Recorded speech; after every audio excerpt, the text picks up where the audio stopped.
बच्चों, इस कहानी का नाम है मैं हूँ मधुमक्खी। यहाँ संभव और खुशी फूलों के बगीचे में पकड़म पकड़ाई खेल रहे थे। तभी उन्हें फूलों पर मंडराती गुनगुनाती मधुमक्खी दिखाई पड़ी। वह कभी इस फूल के ऊपर जाती तो कभी उस फूल के ऊपर। दोनों हैरानी से एक दूसरे को देखने लगे। तभी उन्हें किसी के ठहाका मारकर हंसने की आवाज़ आई। अरे इधर उधर क्या देख रहे हो, मैं तो आपके सामने हूँ। संभव और खुशी ने देखा, सामने पंख फैलाए मधुमक्खी खड़ी थी। वह बड़े प्यार से बोली, बच्चों जानते हो मैं कौन हूँ? मैं हूँ शहद की मक्खी। हाँ, वही शहद जिसे आप खूब मज़े से खाते हो। संभव बात काटते हुए बोला, पर तुम तो बहुत छोटी हो, तुम शहद कैसे बनाती हो? मधुमक्खी बोली, ठीक है, चलो मैं आपको अपने बारे में बताती हूँ। हमारे शरीर पर छोटे छोटे बाल और छोटे छोटे पंख होते हैं। यही पंख उड़ने में हमारी सहायता करते हैं। हमारी भी आपकी तरह 2 आँखें होती हैं जो सिर के दोनों ओर होती हैं। प्रत्येक आँख में लगभग 6000 लेंस होते हैं, परंतु हमारे नाक और कान नहीं होते, बल्कि उनके स्थान पर सिर के आगे जादुई एंटीना होते हैं जो सूंघने तथा सुनने में हमारी सहायता करते हैं। हम पैरों की सहायता से सफाई, कटाई और किसी चीज़ को पकड़कर रखने का कार्य करते हैं। हमारे सबसे पीछे के 2 पैरों में फूलों का पराग एकत्रित करने के लिए भी थैले होते हैं।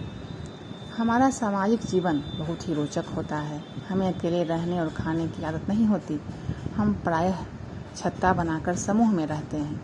प्रत्येक छत्ते में एक रानी मक्खी होती है। हम सभी मधुमक्खियाँ उसके निर्देशों का पालन करते हैं। रानी मक्खी केवल अंडे देने का कार्य करती है।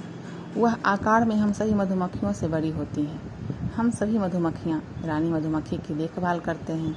सर्दियों में ठंड से बचाव के लिए हम सभी मधुमक्खियाँ रानी मधुमक्खी के आसपास घेरा बनाकर रहते हैं। रानी मधुमक्खी प्रायः बसंत के मौसम में ही अंडे देती है। हम सभी कार्य आपस में मिलजुल कर करते हैं। कुछ मधुमक्खियाँ भोजन जुटाने का कार्य करती हैं तो कुछ छत्ता बनाने का। जानते हो शहद कैसे बनता है? शहद बनाने के लिए हम मधुमक्खियाँ फूलों से रस चूसते हैं, फिर उसे अपने मुंह में इकट्ठा कर लेते हैं। हमारे मुंह की लाड़ इसमें मिल जाती है।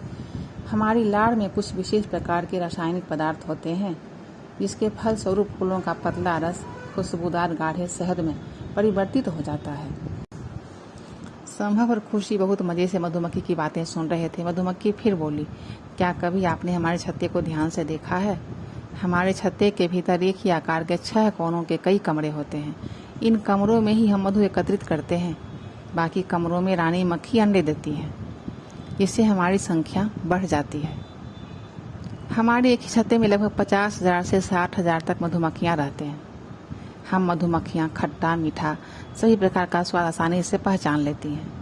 जब कोई शत्रु हमारी ओर आता है तब हमारे अंदर से एक विशेष प्रकार की शारीरिक गंध निकलती है।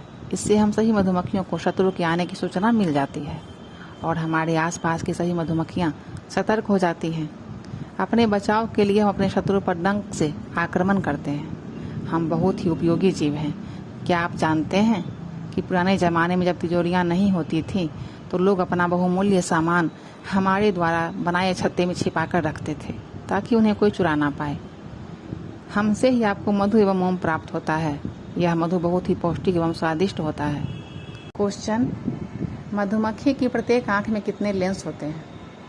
आंसर, प्रत्येक मधुमक्खी की आँख में लगभग 6000 लेंस होते हैं। क्वेश्चन, रानी मधुमक्खी प्रायः कौन से मौसम में अंडे देती हैं? आंसर, रानी मधुमक्खी प्रायः बसंत के मौसम में अंडे देती हैं। क्वेश्चन, शहद बनाने के लिए मधुमक्खियाँ कहाँ से रस चूसती हैं? आंसर, शहद बनाने के लिए मधुमक्खियाँ फूलों से रस चूसती हैं। क्वेश्चन, एक छत्ते में कितनी मधुमक्खियाँ होती हैं? आंसर, एक छत्ते में लगभग 50,000 से 60,000 मधुमक्खियाँ होती हैं। क्वेश्चन, मधुमक्खियाँ पैरों की सहायता से क्या कार्य करती हैं?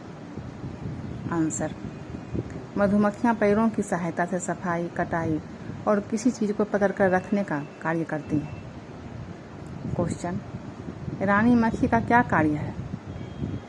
आंसर, रानी मक्खी केवल अंडे देने का कार्य करती हैं। क्वेश्चन, मधुमक्खियाँ शहद कैसे बनाती हैं?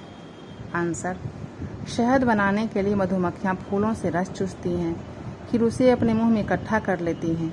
फिर उसके मुंह के लाड़ में विशेष प्रकार के रासायनिक पदार्थ होते हैं, जिसके फलस्वरूप फूलों का पतला रस खुशबूदार गाढ़े शहद में परिवर्तित हो जाता है। क्वेश्चन, मधुमक्खियाँ शत्रुओं से अपना बचाव कैसे करती हैं? आंसर, मधुमक्खियाँ अपने बचाव के लिए शत्रु पर डंक से आक्रमण करती हैं।